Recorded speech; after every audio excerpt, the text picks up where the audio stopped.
The Joe Rogan Experience. You ever talk to Wim Hof? I know Wim. Do you know Wim? Okay, absolutely. Great. Oh, yeah. Wim doesn't give a fuck if you breathe out of your nose or your mouth. He's like, just breathe, man. I know. He just doesn't breathe, give motherfucker. He's so crazy. I love that guy. He's comedy. No, I've had a few. Wim and I've had a few. We've had a few experiences. Let's just put it that way. But we've had him at a couple of experiences, and I've done some stuff with Wim. I've known Wim for, I don't know, like 4 or 5 years now, maybe a little longer. So he come usually when he was in town. I think the last time, maybe when you saw him, he comes to visit. So I get him. Usually when I go with Wim, I usually translate for him when he goes to one of his classes. I'm usually like trying to. Oh right. Even though he in case people don't understand. English, no, yeah. I know, but I'm just saying. Sometimes I'll be with somebody and they'll be like, "What did he say?" I'll be like, "What he means is take a deep breath." Yeah, he's such a character. He is man. a character. The guy went to fucking the top of Everest barefoot. Oh yeah. Like what? Oh yeah, I almost lost his toes too. Yeah. Like what? Yeah. No, he goes. Yeah. Yeah. Well, his art actually is Tumo. Is a derivative of Tumo, and I'm not sure if you know what Tumo is, but Tumo is a Himalayan breathing technique that the monks have. They have this one thing where they dry sheets. So they have this thing, the ceremony where they go at night in the Himalayas when it's frozen, it's snow, and the guy sits there and they put wet sheets, wet blankets on them, and they breathe and get their bodies so hot that they dry the blankets, and then the guy that can dry the most blankets at the end of the night is like the guy, but really? Yeah, and it's called Tumo, and it's you can go online and look it up. But Tumo is a Himalayan breathing technique that was never exposed to Westerners until just as of recently. But Wim's work is a derivative of Tumo. But nose breathing, it's all about nose breathing. It's all about nose breathing, and when you understand the science of it. But he's right about getting people to just breathe because people are not breathing. And we just had, in fact, we had another Belissa.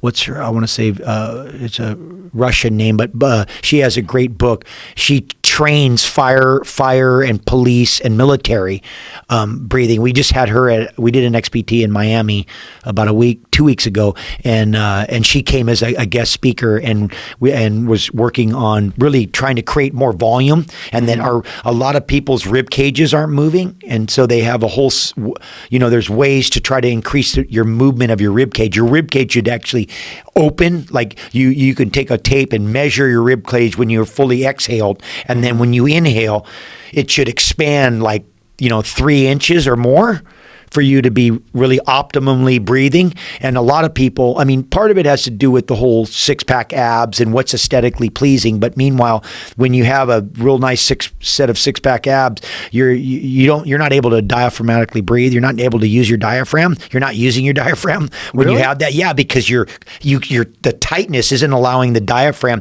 to push down. The diaphragm and the pelvic floor actually squeeze your organs together, and that is actually massaging the organs, which influences your digestion and everything, and it deals with a bunch of acid reflux and a bunch of other things. But when the abs are so tight that the stomach can't expand, the organs can't push this belly out, then you have a limitation in your and then the ribs aren't moving. It's just. But guys are going to hear this and go, "Good, I'm going to stay fat. I don't need a 6-pack." Well, but no, I know what he's saying, though. Yeah, but I actually, if you're really using your lungs, you'll strengthen your core in a way that you'll get core. You can have 6-pack abs and not have core stability.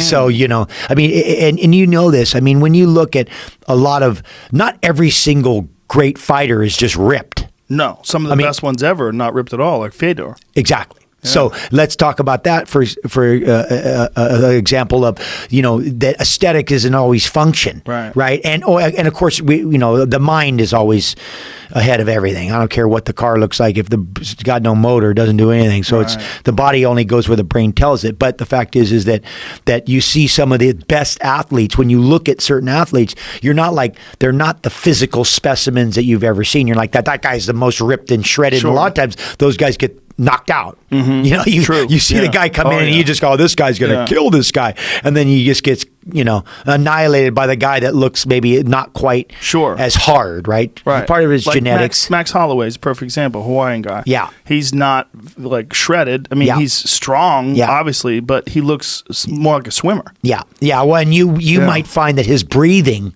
he might have better air volume, because at the end of the day, a lot of it's about oxygen. Cardio. Yeah. Cardio, and Max's cardio is off the charts. Exactly. So he's getting more movement out of there. I mean, again, we've created these, aesthetic things in our culture, like, six-pack abs, a sign of this, and da-da-da. But when you look at real breath work and how the diaphragm works and how the ribs expand, you realize it's like none of us are really doing it right, and you can actually create more volume. You said you like cordyceps mushrooms. Yes. Well, those are actually a vasodilator. Those help you absorb oxygen. Those can up your VO2 max, right? There's only a couple things that you can, how to increase your VO2 max, but cordyceps is one of them. Beets is another one.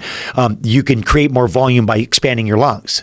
So by opening the rib cage and creating more room, that can promote your VO2 max. Now, when people are hearing this and they're hearing breath work, folks who have never done anything like that, they really don't understand what you're saying. Like, what do you mean by breath work? Like, give us an example of like a protocol. Well, I mean, a real simple. I mean, they do it in pranayama. They have it in apnea. There's a thing called holotropic. But breath work really is when you isolate the breathing system, and the simplest way, and that's why Wim says, "Hey, I don't give a shit how you breathe. Just breathe, motherfucker. That's right. Breathe. Yeah. So, like we'll do a breath routine and we'll sit somebody down and we'll say, okay, breathe like you're running.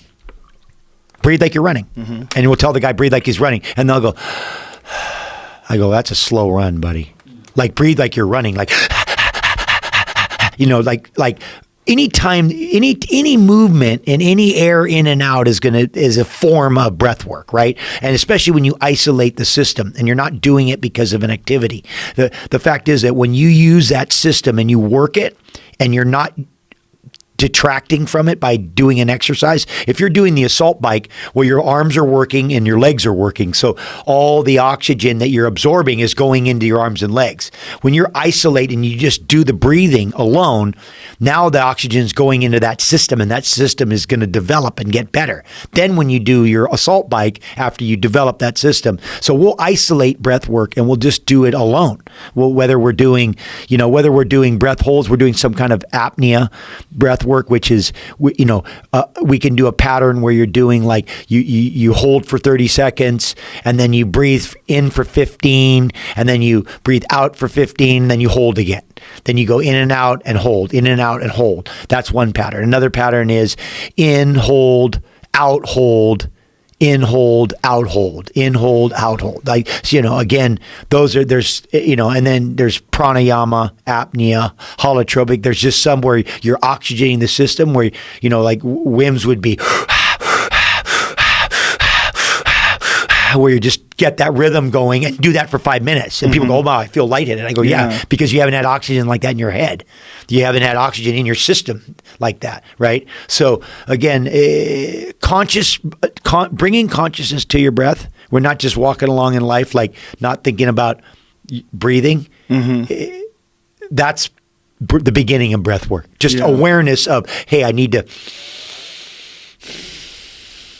I just need to breathe in and out, just right? To stay conscious. Yeah, and that's a big one with martial arts. You see in jiu-jitsu with beginners, when they first start sparring for the first time, they panic and they have shallow breath.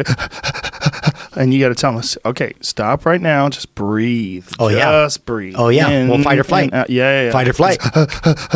But it's interesting how they can't get a deep breath. Yeah. They hyperventilate. Yeah. Well, you put somebody in the ice for the first time that hasn't done it. Oh, yeah. That's the craziest. You want to see it? Right? That's an instantaneous. Oh, yeah. Yeah, you can't breathe. Oh, yeah. But you eventually learn. Well, the system turned. That's actually an involuntary response to get out. Mm-hmm. Right, you have the option, so you should exercise that option. Well, that's an involuntary response. That's your subconscious mind protecting the organism. Like, hey, your body intuitively knows this is dangerous environment. Get out, and so that reaction is to get you to get out. When you make a conscious effort to not leave that environment, then the body goes, oh, okay, you're not going to get out. Okay, well now I'll organize. I'll bring the blood to the organs. I'll adjust everything. I'll boost your hormones, and so.